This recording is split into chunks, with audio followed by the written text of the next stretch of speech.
Le président Bassirou Diomaye Diakhar Faye, son excellence. Eh, regardez la montre du président. Une montre qui coûte à peu près 120 euros. 120 euros. Eh,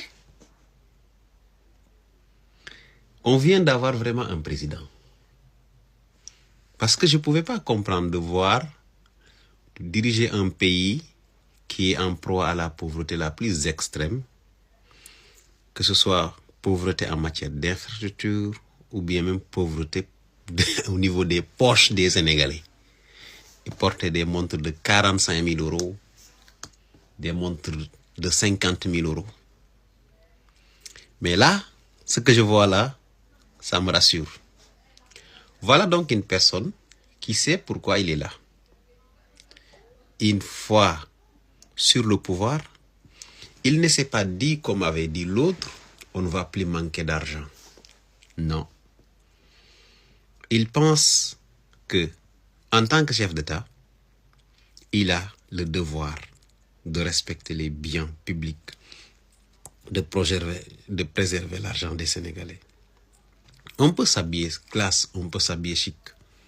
mais on n'a pas besoin de l'extravagance quand on est président. Parce qu'être président, c'est le sommet. C'est accéder vraiment au sommet de la personnalité. Donc, tu n'as pas besoin, pour se faire respecter, de porter des ensembles de 8 000 euros, des montres de 45 000 euros, conduire des véhicules de 500 000 euros. Non. Le respect,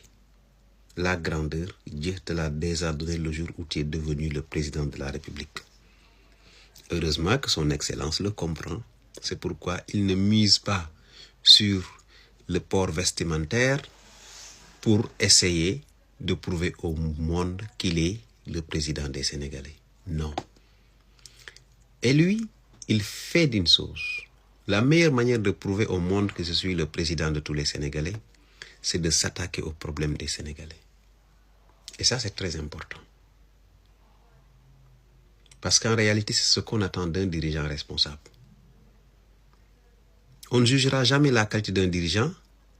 à travers les montres qu'elle porte,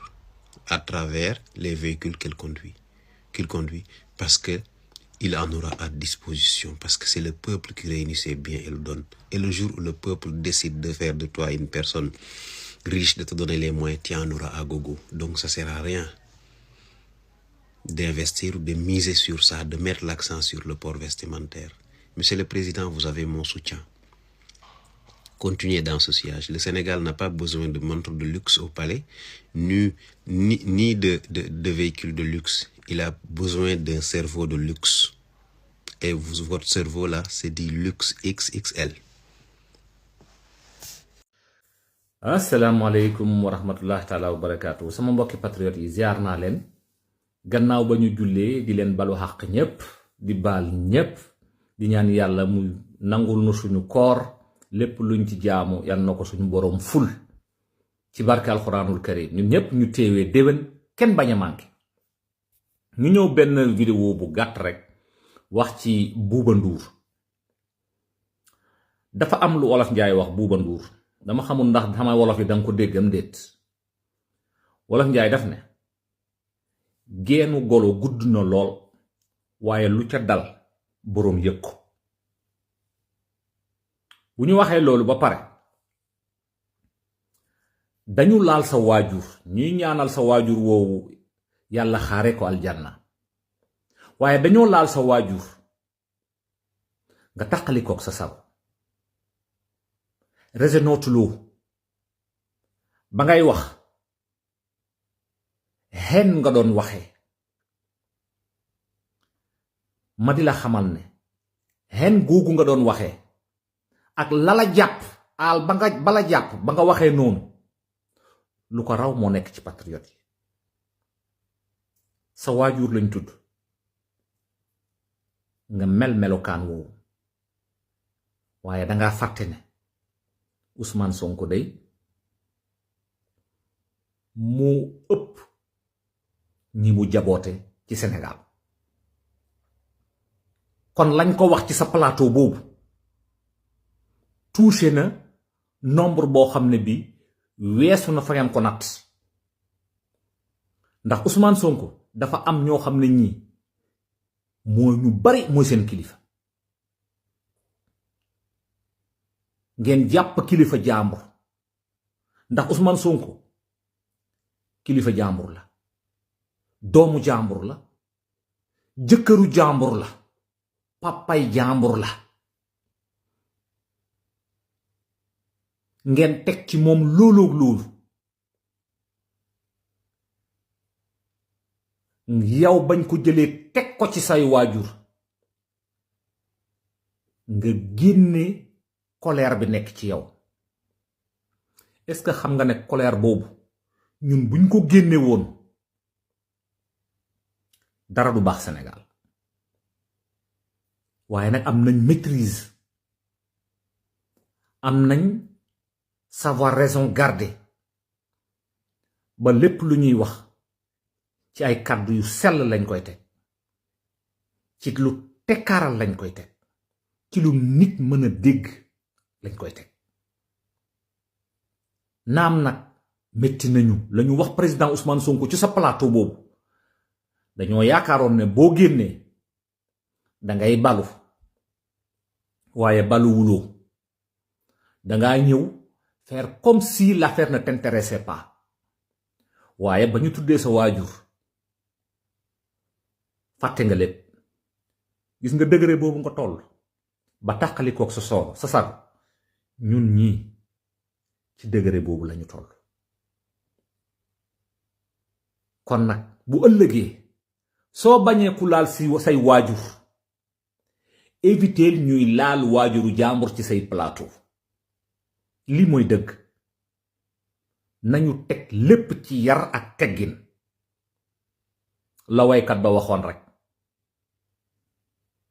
baax ak yaru lum la mayul du la ko xañ waaye sa réew ñàkk kersa lum la xañul du la ko may te moom la fa Badara Gaye ko toogee gars yi yaa ngeen jëf asalaamu aleykum wa rahmatullah. Sénégal usine Sonacos yi nekk Sénégal yépp ñu ngi def liggéey bu ama am solo te gis nga liggéey boobu mënuñu ko gisagul nii parce que dañoo toll ci phase collecte keroog dama gis benn chiffre ñu ne daaw heure bii Sonacos bu Ziguinchor mu ngi ci woon à 7000 à 8000 tonnes mais fi mu ne mu ngi ci à 54000 tonnes c'est-à-dire que la quantité bi ñu rassemblé woon daaw collecté woon daaw ren ñu ngi ko multiplier par 8 te ba tey pareeguñu léegi nag loolu ban impact lay am déjà au niveau de l'emploi toutes les usines roulent à plein régime ce qui veut dire qu'aujourd'hui tey képp ku nekk Sococim ku nekk Sonacos am nga lu leer ne yow boo demee di nga liggéey tu xëy maa nga fa ndax ñu ngi liggéey usines yi nga xam ne tëjoon nañ tamit yooyu ñu ngi leen tëji c'est des loolu ab liggéey la bu ñuy joxaat waa Sénégal muy de l'emploi pour les jeunes et pour les adultes toutes les personnes aptes de travailler bu loolu weesoo ban impact lay am au point de vue des poosu sénégalais yi parce que fi mu ne ñu ngi tollu ci phase collecte bien que démarré na mais mënaguñu gis impact bi réel ci poosu sénégalais yi parce que tey li nga xam ne ñu ngi koy collecté transformé guñu ko bu ñu ko transformé jël xottu gerte yi ñu defar ci lépp li nga xam ne dañ ciy defar xottu gerte li nga xam ne mooy rakkal bi ñu defar ci lépp lu nga xam ne dañ ay dérivé la nga jël diwlin gi nga jël toutes les usines de Sonacos du Sénégal rien que bu fekkee yow yaa nga dem ca Ziguinchor nga am fa 54000 tonnes nga jël ko multiplier ko en moyenne à toutes les usines da ngay gis ne tu te retrouves avec près de 200 000 à 300 000 tonnes collectées 300 000 tonnes d'huile 300 000 tonnes d'arachide collectées c'est combien de millions de litres d'huile yaa nga xam ne dinañ ko transformer fii ci Sénégal jaay ko sénégalais yi ay sénégalais ñoo koy jënd ay sénégalais ñoo koy consommer mu nekk huile bu baax a baax ndax huile u Sénégal avantage huile d'arachide mooy ne ñun ñi nga xam ne dañuy togg lu yàgg boo bëggee mucc ci cancer da ngay toggee teggu diwu gerte loolu nag muy lu baax a baax donc da ngay gisaat ni am na benn effet bu positif ba nga xam ne da koy am ci santé publique kon béy dunde moo wóor loolu nag dañ ci war a gërëm bu baax a baax la vision de son excellence président Bassirou Diomaye Diakhar Faye dirigé par notre grand chef Ousmane Sonko nga xam ne une vision éclairée bu mu am xam ne am réew du développé mukk te amoo ñaar yi mooy nga am ay béykat yu mën a béy di dunde nga li ngay béy liñ ci war a transformer nga transformer ko ci biir réew mi waa réew mi lekk ko loolu nag muy lu am solo la nga xam ne gouvernement bi mu ngi koy def te ñëpp ñu war ci jàpp te man dama koy ñaan mu def ko ci secteur yëpp ku xam industrie ni muy doxee xam valeur bi mu am cim réew war nga xam ne suñ Sénégal gii buñ ko industrialiser problème mu chômage dinañ ko résoudre définitivement parce que problème mu industrie boo industrialiser di nga am ay fournisseurs yi ay nit la yooyu liggéey di ñëw di jaay usine bi di transformer di jaayat ay sénégalais ay grossistes di jaayat ay détaillants di jaay consommateurs donc da ngay créer toute une chaîne de valeur ba nga xam ne à chaque niveau il y a des milliers d'emplois qui sont créés loolu rek moo mën a développer réew heureusement ñi xam nañ ko ñu ngi koy def dans le domaine agriculture ñu ngi koy def dans le domaine de l'automobile ak yeneen dans le domaine des mines loolu muy lu am solo la nga xam ne ñëpp dañ ci war a kontaan te fexe ba yàlla musal ñu ci cat ak ay bañante ak ay xuloo ñu booloo ñun ñëpp bëgg Sénégal tabax Sénégal jëm kanam ndax bu développé ñun la développeel bu yàqoo ñun la yàqool ndax ñun ñooy sonn dem di wëri feneen ñuy toroxal parfois ñen ñi sax dem ba di ca dee